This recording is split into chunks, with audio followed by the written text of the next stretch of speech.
3, 2, 1.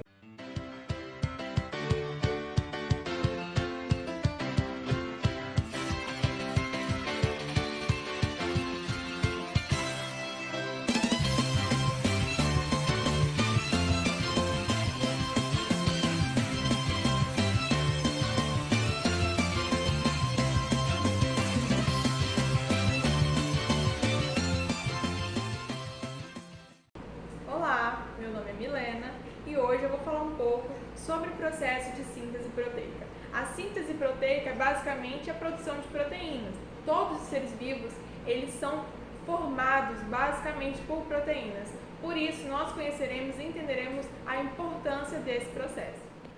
Bom, como já vimos anteriormente, dentro da célula existem diversos processos vitais para os seres vivos, tal como o processo de síntese proteica, ou seja, o processo de produção de proteína. As proteínas formam diferentes estruturas nas nossas células, nos nossos tecidos, formam enzimas, então elas são muito importantes, por isso nós precisamos entender como ocorre o processo de produção de proteínas. Bom, primeiro nós precisamos lembrar que a receita para a produção de proteína, ela está no nosso material genético, no nosso DNA, dentro do núcleo da célula, nesse caso, uma célula eucariótica. O DNA que está aqui dentro, ele é responsável por armazenar muitas informações. Dentre elas, nós temos partes do nosso DNA que são responsáveis por produzir tipos de proteínas específicas. Então, dependendo do tipo de proteína que eu preciso produzir, parte desse DNA será transcrito em uma fita de RNA mensageiro, que será a minha receita para a produção de proteínas. Para que nós possamos entender o processo de produção de proteínas, nós precisamos conhecer 3 tipos de RNAs responsáveis, e que trabalham em todo esse processo. Nós temos o nosso RNA mensageiro. O RNA mensageiro, ele é uma fita de RNA simples, como representado pelo nosso modelo aqui, que possui uma sequência de nucleotídeos. Aqui nós conseguimos ver as bases nitrogenadas que formam, os nucleotídeos do nosso RNA mensageiro. Lembrando, RNA não tem timina, tem uracila. Ao invés da timina se ligar à adenina, nós temos a uracila se ligando, não esqueça. Então, nós não vamos encontrar timina na nossa sequência de base nitrogenada.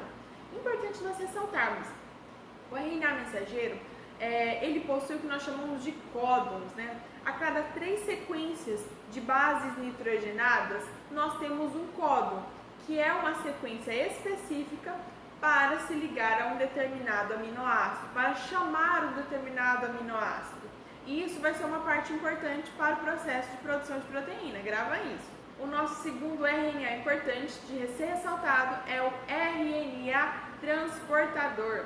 O RNA transportador, ele é semelhante a uma cruz, porque ele tem a função de se ligar no nosso ribossomo, isso, aquela organela que nós aprendemos nas últimas aulas. Se você não viu, pode voltar lá para dar uma olhadinha. Ele tem a função de trazer um aminoácido responsável para se ligar para produzir proteína. Lembre-se, as proteínas, elas são sequências de aminoácidos ligados, por ligações peptídicas. Então, nós temos sequências. Se eu tenho uma proteína, eu tenho uma cadeia polipeptídica. Então, o nosso RNA transportador tem a função de trazer o aminoácido respectivo para o meu códon, que está no meu RNA mensageiro. Por quê? O meu RNA transportador, além de trazer o aminoácido, ele também tem uma sequência complementar, que nós chamamos de anticódon. Um nome bastante semelhante. Por quê? Nós vamos entender que ele vai ser responsável por se ligar e iniciar, a nossa síntese proteica. Por último, mas não menos importante, nós temos o RNA ribossômico, conhecido como ribossomo. Ele possui 2 subunidades, a subunidade maior e a subunidade menor. Ele é responsável por prender a fita de RNA mensageiro aqui, para que a gente consiga dar início. E ele vai fazer a leitura desse RNA mensageiro para produzir a nossa cadeia, de aminoácidos ali, produzir a nossa proteína. A síntese proteica se resume nas seguintes etapas. Primeiro, o nosso RNA mensageiro, né? A nossa fita simples de RNA, ela é transcrita dentro do núcleo da célula. Aquele DNA bonitinho, ele vai se abrir, né? E permitir com que uma determinada enzima consiga coletar as bases nitrogenadas, né? Os nucleotídeos complementares a ele. Lembrando que na nossa fita de RNA a gente vai ter a uracila. Esse RNA mensageiro ele sai de dentro do núcleo e vai para o citoplasma para encontrar com o nosso ribossomo, estando ele no citoplasma, né, solto, ou então aderido à parede do retículo endoplasmático rugoso, como nós já vimos nas últimas aulas. No momento que o ribossomo se encontra com o nosso RNA mensageiro, ele prende esse RNA mensageiro nas suas subunidades, permitindo que nós possamos dar o início, né, à leitura desse RNA, o início na leitura de todas as bases nitrogenadas, os nossos códons, para que possam ser trazidos os RNAs transportadores, os nossos anticódons, e assim a liberação da proteína. Após o ribossomo prender o nosso RNA mensageiro, ele vai iniciar a leitura.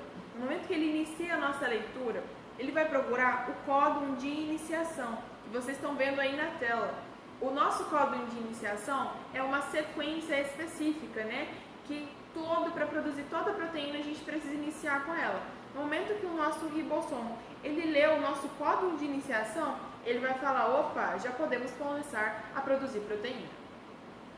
Quando isso for lido, o RNA transportador ele trará o anticódon, ou seja, a sequência complementar a que o ribossomo acabou de ler. Ele vai se prender no nosso ribossomo, permitindo com que essa sequência ela se ligue, né, perfeitamente com a da fita do RNA mensageiro, liberando o nosso primeiro aminoácido, que vai formar a cadeia polipeptídica que nós precisamos. Esse processo ele é contínuo, ou seja, o ribossomo ele vai ler continuamente a fita de RNA mensageiro e outros RNAs transportadores trarão novos aminoácidos, né?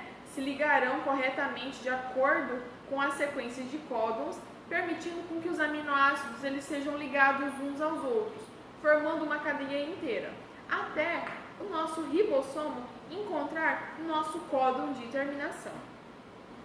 Após o RNA ribossômico encontrar um dos 3 códons de terminação, ele vai liberar o nosso RNA transportador de volta para o citoplasma, liberar a nossa fita de RNA mensageiro e liberar a nossa cadeia de aminoácidos, né, permitindo com que ela possa ser posteriormente, né, trabalhada, né, melhorada para ser utilizada em diversas áreas dentro da nossa célula.